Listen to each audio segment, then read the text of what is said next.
Salut, c'est Rebecca.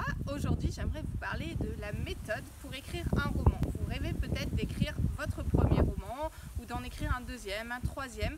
Vous avez ce projet peut-être dans la tête depuis longtemps et vous ne savez peut-être pas vraiment comment faire pour arriver à écrire jusqu'au bout. Je connais beaucoup de personnes qui ont commencé à écrire, qui avaient des idées, qui les ont mis sur papier, qui ont commencé à écrire les premiers chapitres et qui ne savaient pas vraiment comment faire pour arriver à aller plus loin que ça, qui s'arrêtaient au bout de quelques temps et qui se disaient ben voilà, je suis peut-être pas fait pour écrire ou il me manque ceci ou cela, et qui étaient un petit peu perdus avec tout ce qu'elles avaient comme ça entre les mains, à ne pas savoir comment faire pour aller plus loin. Alors c'est peut-être aussi votre cas, parfois vous bloquez, vous êtes devant une page blanche.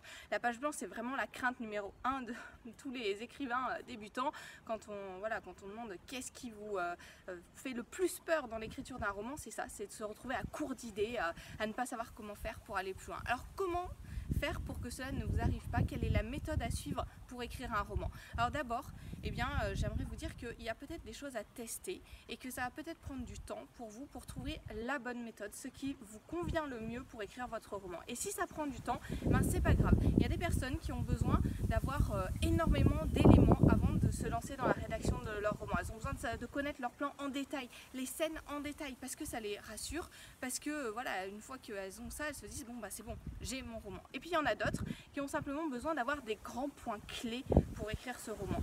Et c'est très bien aussi. Mais ça, c'est pas quelque chose qu'on sait forcément comme ça en claquant des doigts et en commençant dès qu'on se dit bah tiens, j'aimerais écrire un roman. Par contre, il y a une chose qui est vraiment certaine, parce que je l'ai testé, parce que je l'ai vu aussi dans la vie, quand j'ai accompagné d'autres écrivains, quand j'ai coaché avec les personnes que je coach encore aussi actuellement, il y a une chose qui est certaine, c'est que vous ne pouvez pas vous lancer dans la rédaction de votre roman sans savoir du tout où vous allez. Alors, mis à part si vous faites des défis type NaNoWriMo, mais encore, tout le monde ne réussit pas dans ces défis à se lancer comme ça dans la rédaction d'un roman sans savoir du tout où on va. Et d'ailleurs, je pense que c'est perdre un petit peu en pertinence sur votre roman si vous faites ce genre de choses. Alors, je vous conseille vraiment de vous lancer dans ce genre de défi un jour, parce que je trouve que c'est une super expérience d'écrire un roman en un temps très très court, mais c'est quand même difficile de se lancer dans la rédaction d'un roman sans savoir du tout où on va. Et vous avez besoin d'avoir des points clés, des points de repère pour tout simplement vous guider au cours de l'écriture, pour que quand vous bloquez, quand vous arrivez devant une page blanche, parce que c'est sûr, à un moment ou un autre ça va arriver, et bien vous soyez capable de vous dire ok, il me manque peut-être ça, mais je sais que je vais arriver là, et je sais où je vais, donc c'est bon. Peut-être qu'il me manque un petit morceau, mais éventuellement je peux sauter ce petit morceau ou me laisser le temps. En tout cas, je sais que j'ai un plan, que j'ai un point d'arrivée et que je sais où je vais. Quand on sait où on va, on n'avance pas dans le brouillard et on se perd. On a moins de chances de se perdre. Ouh là, il y a le vent qui est tellement fort qu'il y a ma caméra qui a tendance à vouloir se sauver.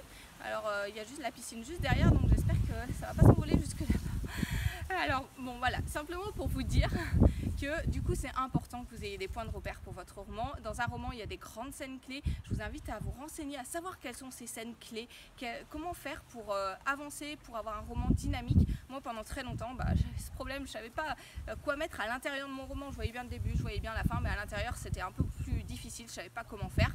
Et puis ensuite j'ai appris comment se construisait un roman et ça m'a vraiment aidé pour aller plus loin. Donc c'est ce que je vous invite à faire. Pour écrire votre roman, cherchez à vous renseigner sur ce que vous devez mettre à l'intérieur, quelles sont ces scènes clés, quels sont ces éléments essentiels dans la construction d'un roman. Après, vous serez toujours à temps de vous dire, bah tiens, voilà, il y a ce type de scène clé là au milieu. Bon, dans mon roman, c'est un petit peu plus tôt ou un petit peu plus tard. Enfin, voilà, c'est pas des règles non plus très carrées qu'il faut suivre absolument, sinon votre roman sera raté. C'est pas ça. C'est simplement des points de repère et je vous invite vraiment à les avoir si vous ne voulez pas vous décourager, si vous voulez aller jusqu'au bout de votre roman.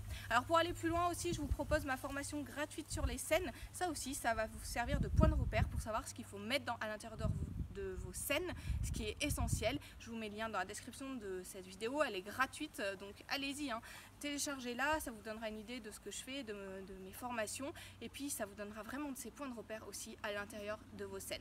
Voilà, je vous laisse avec ces conseils-là, et puis je vous dis à bientôt pour d'autres vidéos.